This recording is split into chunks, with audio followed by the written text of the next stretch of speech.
대당서엽기 북인도 8개국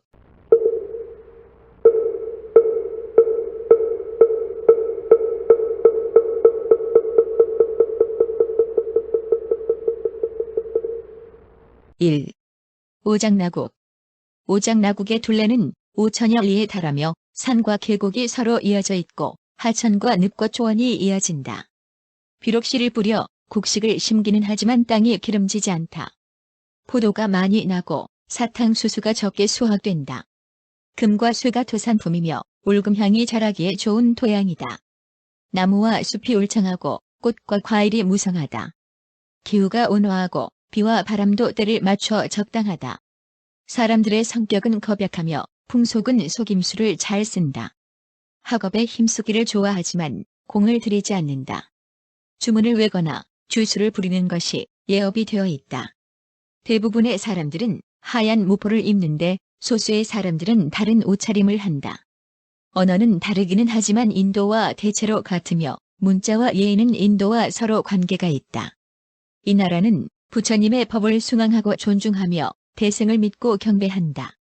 소파벌 솔도화를 끼고서 옛날에는 1,400개의 가람이 있었지만 대부분은 이미 무너져 황폐해졌다. 옛날에는 승려들의 수가 18,000명에 달하였지만 지금은 점차 줄어들고 있다. 이들은 모두 대승을 익히고 있으며 선정에 잠기는 것을 업으로 삼고 있다.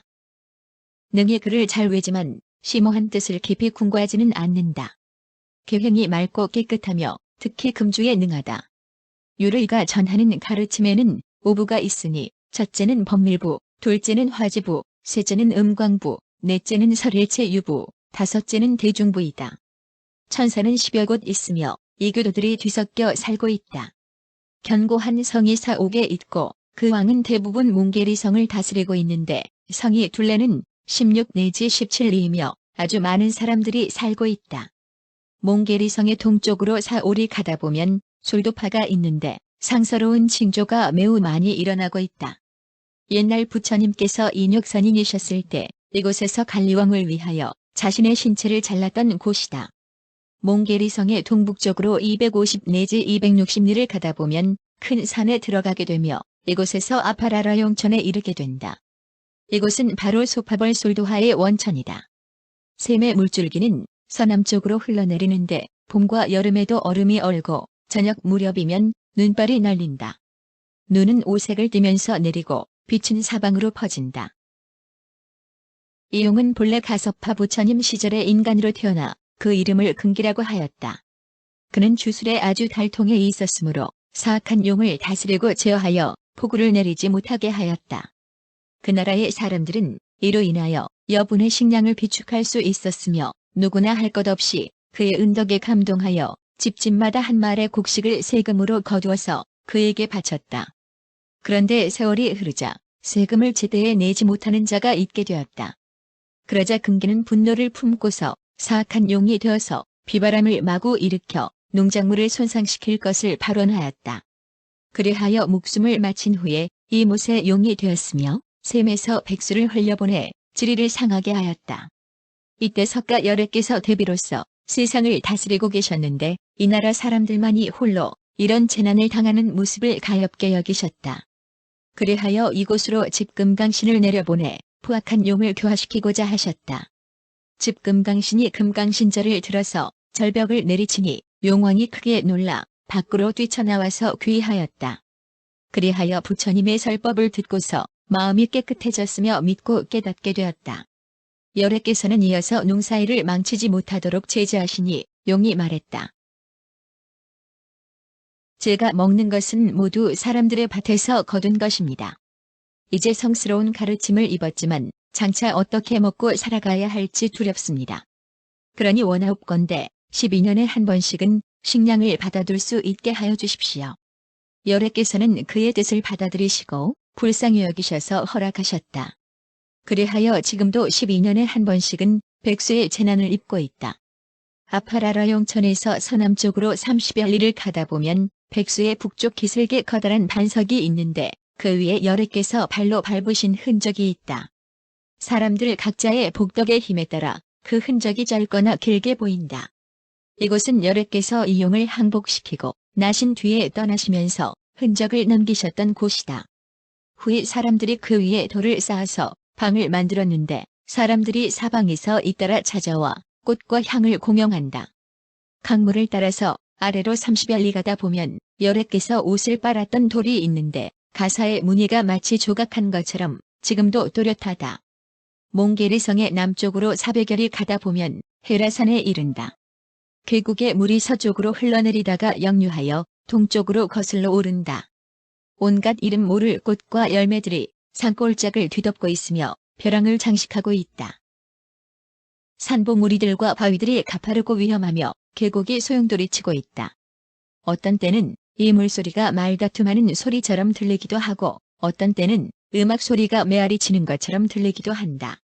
네모 반듯한 평상과도 같은 돌이 있는데 그 모양이 마치 사람의 손으로 만든 것과 같다.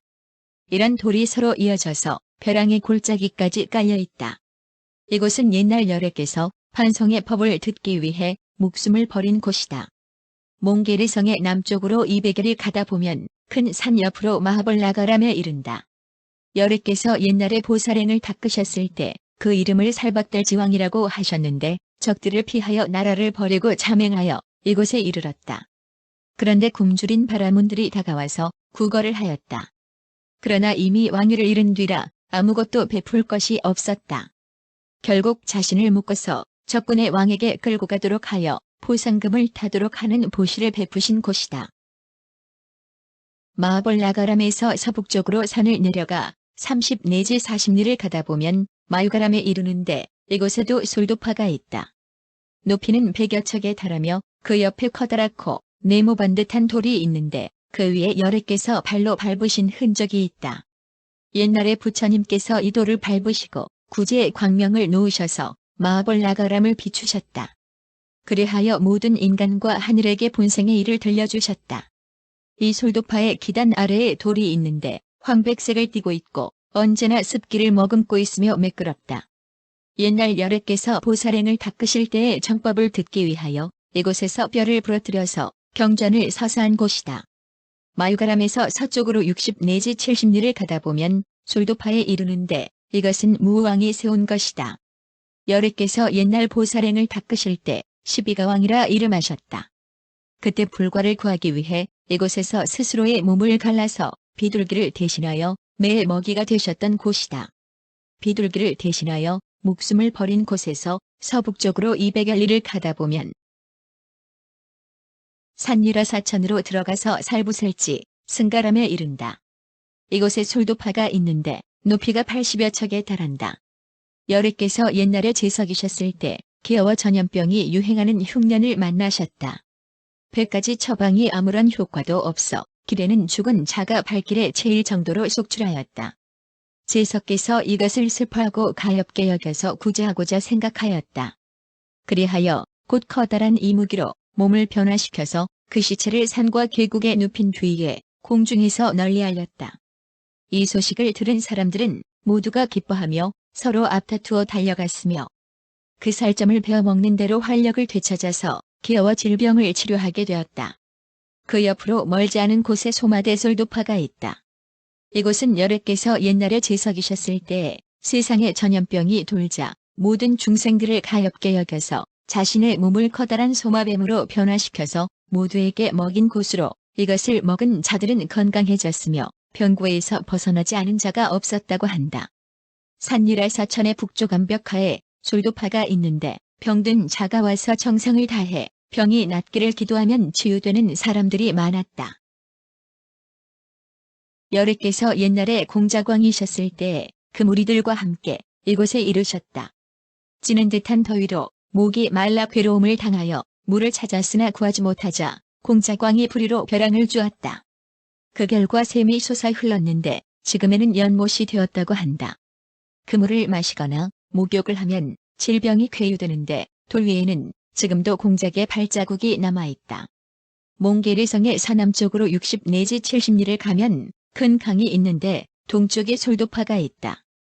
높이는 60여 척이며 상군왕이 세운 것이다. 옛날 여객께서 장차 임을하려 하실 때 모든 대중에게 고하셨다. 내가 열반에 든 후에 오장나국의 상군왕에게도 마땅히 사리를 나누어 주어야 한다. 그런데 여러 왕들이 사리의 양을 똑같이 나누어 가지려 하는 중에 뒤늦게 상군왕이 오자 왕들은 깔보고 없이나기는 말을 던졌다. 이때 하늘과 인간의 대중이 거듭열애의 유언을 일러주니 이에 상군왕까지 포함하여 그 몫을 똑같이 나누어 가지게 되었다. 그리하여 제나라로 가지고 돌아간 뒤에 법식에 의거하여 솔도파를 세웠던 것이다. 솔도파 옆에 거대한 강가에 큰 돌이 있는데 모습이 마치 코끼리와도 같다.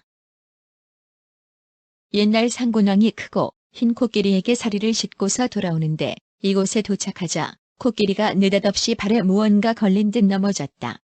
이로 인하여 숨을 거두게 된 코끼리는 그대로 돌로 변하였다. 그리하여 그 곁에 솔도파를 세웠던 것이다. 몽게리성의 서쪽으로 50여 리를 가다 보면 큰 강을 건너서 노히달가 솔도파에 이르게 된다. 그 솔도파의 높이는 50여 척이며 무왕이 세운 것이다. 옛날 열애께서 보살행을 닦으실 때 자력이라는 이름을 지닌 큰 나라의 왕이셨다. 이곳에서 몸을 찔러 흘러나온 피로 5명의 야차를 먹이셨다고 한다. 몽게리성의 동북쪽으로 30여 리를 가다 보면 알부다라는 돌로 만들어진 솔도파에 이른다. 이것의 높이는 40여 척이다. 옛날 열애께서 이곳에 계시면서 모든 인간과 천상을 위하여 법을 설하시고 그들을 인도하셨다.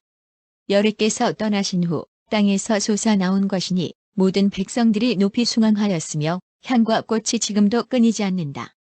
돌로 만들어진 솔도파의 서쪽으로 큰 강을 건너서 30 내지 40리를 가다 보면 어떤 정사에 이르게 된다.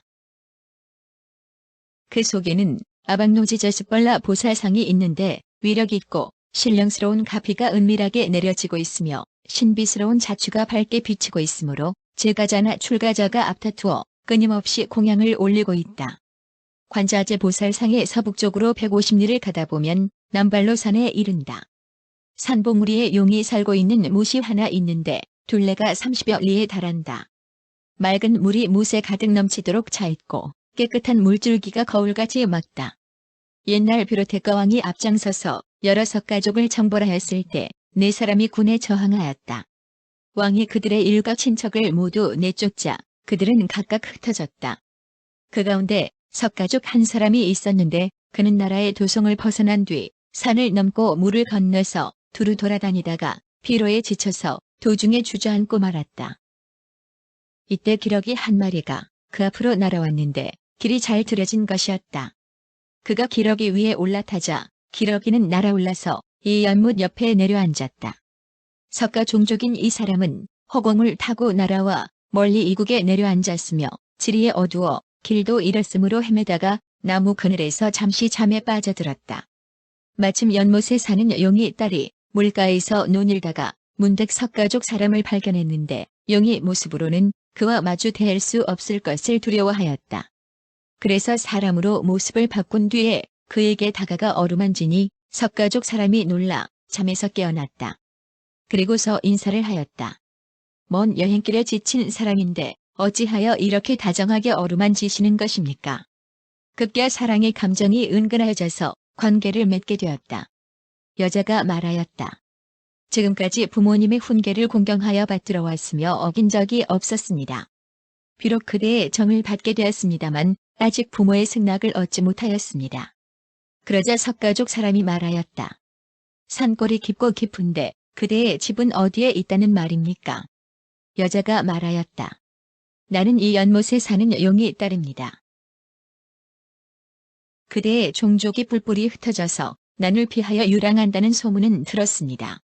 마침 이리저리 물가를 논일던 덕택에 감히 필요한 그대를 위로해드릴 수 있게 되었습니다. 이렇게 관계를 맺게 된 것도 운명이기는 합니다만 아직 부모의 허락을 얻지 못하였습니다. 게다가 재앙을 쌓아서 이렇게 용이 몸을 받았습니다. 사람과 축생은 길이 다르니 이렇게 된 일이 있었다는 이야기는 들어본 적이 없습니다. 석가족 사람이 말하였다. 그 한마디 말로 진실을 알 수 있습니다. 그것으로 지난 세상의 마음은 이미 끝났습니다. 용이 딸이 말하였다. 삼가 명을 받들겠습니다. 오직 당신의 뜻대로 행하소서. 그러자 석가족 사람이 마음으로 맹세하며 말하였다. 내가 지닌 모든 복덕의 힘으로 이 용이 딸의 몸이 사람으로 변할지어다. 복력의 감흥을 받아서 용은 마침내 모습을 바꾸어 곧 사람의 몸을 얻었으며 이에 그녀는 매우 기뻐하면서 석가족 사람에게 인사하였다. 저에게는 재앙의 운이 쌓여 악한 갈래를 떠돌았는데 이제 다행히도 돌보아 주시는 은혜를 입어 그 복력의 가피를 입게 되었습니다. 오랜 세월 동안의 흉한 모습이 하루아침에 바뀌게 되었습니다. 이 덕에 보답하고 싶으나 몸이 부수어져라 보답하여도 다하지 못할 것입니다. 제가 마음으로 바라는 일은 당신을 곁에서 모시는 일이지만 이 일은 많은 이들의 구애를 받습니다. 원하옵건대 부모에게 말씀드린 뒤에 예를 갖추고 싶습니다. 용이 딸은 연못으로 돌아가서 부모에게 말하였다. 지금 밖에서 논일다가 문득 석가족 사람을 만나게 되었습니다. 그의 복력에 감흥받아 저는 사람으로 변하였습니다. 두 사람의 마음이 이미 맞으니 이제 감히 사실대로 말씀드립니다. 용왕의 마음은 인간계를 좋게 여기고 있었으며 성스러운 석가족을 존경하고 있었으므로 곧 딸의 간청을 따라 연못에서 나와서 석가족 사람에게 감사의 말을 하였다. 비루인데도 버리지 아니하시고 존귀한 데에서 내려오셔서 비천한 데에 나와 주셨습니다. 원하건대 제가 사는 곳에 임하시어 저의 극진한 접대를 받아주소서. 석가족 사람은 용왕의 간청을 받아들여서 마침내 그의 궁궐로 갔다. 이에 용궁 안에서는 진영의 예식이 준비되었는데 연회가 떠들썩하게 베풀어졌고 즐기고 한대하는 것이 지극하였다. 하지만 석가족 사람은 용이 모습을 볼 때마다 언제나 마음이 꺼림칙했기 때문에 이내 나오려고 하였다. 그러자 용왕이 말리면서 말하였다. 바라건대 먼 곳에 살지 마시고 이곳에서 가까운 곳에 사소서. 그러면 마땅히 이 강토에 운거하여 대왕의 칭호를 받게 될 것이며 신하와 백성을 총괄하여 왕조가 언제까지라도 이어지게 되리이다. 석가족 사람이 고마움을 표하면서 말하였다. 당치 않은 말씀입니다. 그러자 용왕은 보배 검을 상자 속에 넣고 진귀하고 질이 좋은 하얀 모직을 그 위에 덮은 뒤 석가족 사람에게 건네주며 말하였다. 부디 이 천을 국왕에게 바치소서. 왕은 틀림없이 먼 곳에서 온 사람의 헌상물이라면 친히 받을 것이니 바로 그때를 틈타 왕을 해치소서. 이로 인하여 그 나라에 운거하게 된다면 이 또한 좋은 일이 아니겠습니까? 석가족 사람은 용의 지시를 받고서 곧 오장나왕에게 가서 천을 바쳤다. 왕이 친히 그 천을 들어 올리는 순간 석가족 사람이 왕의 소매를 잡고 그를 찔렀다. 그러자 좌우에서 왕을 모시던 신하들과 호위병 사이에서는 대혼란이 벌어지며 계단으로 어지럽게 흩어졌다. 석가족 사람은 칼을 가리키며 말하였다. 내가 들고 있는 이 칼은 신룡이 내려준 것이다. 뒤늦게 복종하는 자는 이 칼에 베일 것이요 신하되기를 거부하는 자는 목이 잘릴 것이다. 그러자 모두들 신령스러운 무력에 겁을 먹고 그를 받들어 왕위에 모셨다. 그리하여 나쁜 제도는 개혁하고 정치를 바로 세우고 어진 일을 표창하고 불행한 일을 구제하였다. 그리고 나서 대중들을 움직여서 왕의 수레를 준비하게 하여 곧 용궁에 알려서 용이 딸을 맞아들여 도성으로 돌아왔다. 그런데 용이 딸에게는 지난 세상의 업이 아직 다하지 못하였으므로 과보가 아직도 남아있었다. 그래서 관계를 가질 때마다 머리에서 9개의 용이 머리가 나왔다. 석가족 사람은 이것이 꺼림칙하였으나 어떻게 해야 할지 몰라 그녀가 잠든 틈을 타서 예리한 칼로 머리를 베어버렸다. 그러자 용녀가 놀라서 깨어나 말하였다. 이것은 후손에게 좋지 못한 일입니다. 지금 저에게 조그마한 상처를 낸 것에 그치지 않고 당신의 자손들이 이 일로 인하여 두통에 시달리게 될 것입니다. 그리하여 이 나라의 종족들은 언제나 이런 우환을 겪게 되었는데 계속 이어지지는 않는다 하더라도 이따금 일어나는 경우가 있었다. 석가족 사람이 죽고 나자 그 아들이 왕위를 이었는데 이 사람이 올달라서 나왕이다. 상군왕이 왕위를 이은 뒤 그 어머니가 시력을 잃었다. 여래께서 아파라라용을 제도하시고 하늘을 날아서 돌아오시다가 그 궁전으로 내려가셨다. 상군왕은 이때 마침 사냥을 하러 나가 있었다. 여래께서 그 어머니를 위하여 간략하게 법의 요체를 설하셨다. 어머니는 성인을 만나 법을 듣게 되자 마침내 시력을 회복하게 되었다. 열애께서 물으셨다. 그대의 아들은 나의 종족이요. 지금 어디에 있습니까? 그 어머니가 말하였다. 아침에 사냥하러 나갔으니 이제 돌아올 것입니다. 열애께서 여러 대중들과 함께 곧바로 떠나려고 하셨다. 그러자 왕의 어머니가 말하였다. 다행히 저는 운이 좋아서 성스러운 종족을 낳아 기를 수 있었습니다. 열애께서는 이런 저를 가엾게 여기시어 또 친히 이곳에 와주셨습니다. 제 아들이 이제 돌아올 터이니 부디 잠시만 기다려 주십시오. 그러자 세존께서 말씀하셨다. 그 사람은 나의 종족이요. 가르침을 들으면 믿고 깨달을 수 있을 것이요. 친히 일러주지 않아도 발심할 것입니다. 나는 이제 갈 것이나 아들이 돌아오면 이렇게 말하시오. 열애가 이곳에서 구시성 사라수 사이로 가서 열반에 들 것이니 마땅히 사리를 거두어 공영하도록 하라고 말여. 열애께서는 대중들과 함께 허공을 타고 떠나가셨다.